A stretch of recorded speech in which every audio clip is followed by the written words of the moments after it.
Hi friends, అందరికీ నమస్తే. ఈరోజు ఆవకాయ పచ్చడి పెట్టుకుంటున్నామండి.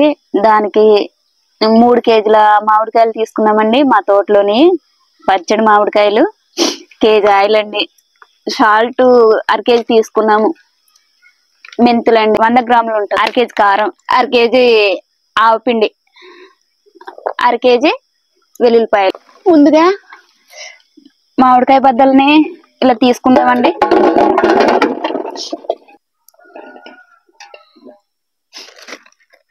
ఈ తవ్వతో ఉప్పు తీసుకుందామండి, గ్లాసు.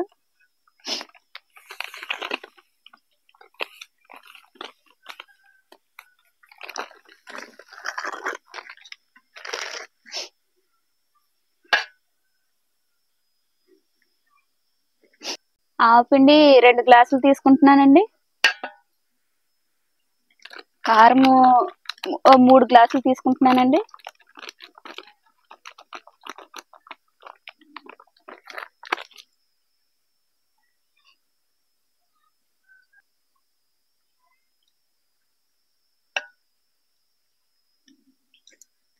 వెల్లుల్లిపాయలు 2 గ్లాసులు తీసుకుంటున్నానండి.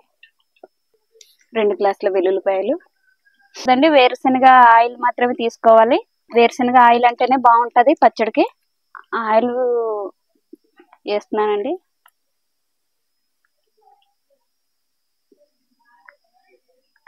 కలుపుదాం. ఆయిల్ వేసుకున్నాం కదండి, మెంతులు వేసుకుందాం. రుచికి ఒకసారి కలుపుదామండి.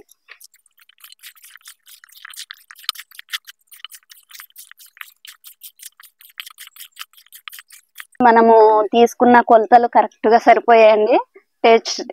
టేస్ట్ చేశాను. ఇప్పుడు డబ్బా దగ్గర పెట్టుకుందామండి. అన్ని ముక్కకి బాగా కారం, ఉప్పు, ఆవపిండి బాగా పట్టాయండి. ఒకసారి పట్టించేద్దాం డబ్బా దగ్గర.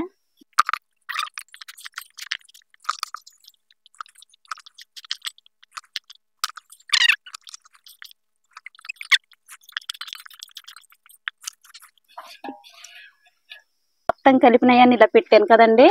ఇప్పుడు ఈ బద్దలు మునిగేటట్టు ఆయిల్ వేద్దామండి.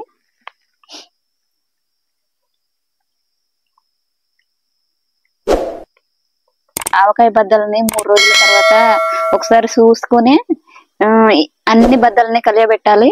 కలియబెట్టిన తర్వాత ఏమన్నా సాల్ట్, కారం, ఆయిల్ కొంచెం తక్కువ ఉన్నా 3 రోజులు పోసుకుంటే బాగా ఊరుద్దండి. నాకు తెలిసిన విధంగా నేను ఈ పచ్చడి పెట్టుకున్నానండి. మీకు తెలిసిన విధానంలో మీరు చేసే పద్ధతిలో మీరు పెట్టుకోండి. నేనైతే ఎప్పుడు ఇలాగే పెట్టుకుంటానండి. మేము వర్షాకాలానికి ఎక్కువ ఉపయోగిస్తామండి ఈ ఆవకాయ పచ్చడి. మేము పనులకు వెళ్ళి వచ్చిన తర్వాత అప్పటికప్పుడు వంటలు చేసుకోవాలంటే చాలా ఇబ్బంది అవుతుంది. అన్నాలు వండుకొని మళ్ళీ కూరలు చేసుకొని తినేటప్పటికి టైం అయిపోతుంటుంది. అలాంటప్పుడు ఈ పచ్చడి బాగా యూజ్ అవుతుందండి మాకి. పైగా వర్షాకాలం కదండి, కట్టెలు కూడా తడిసి ఉంటాయి. అందుకు ఈ పచ్చడి ఎక్కువ వాడతాం మేము.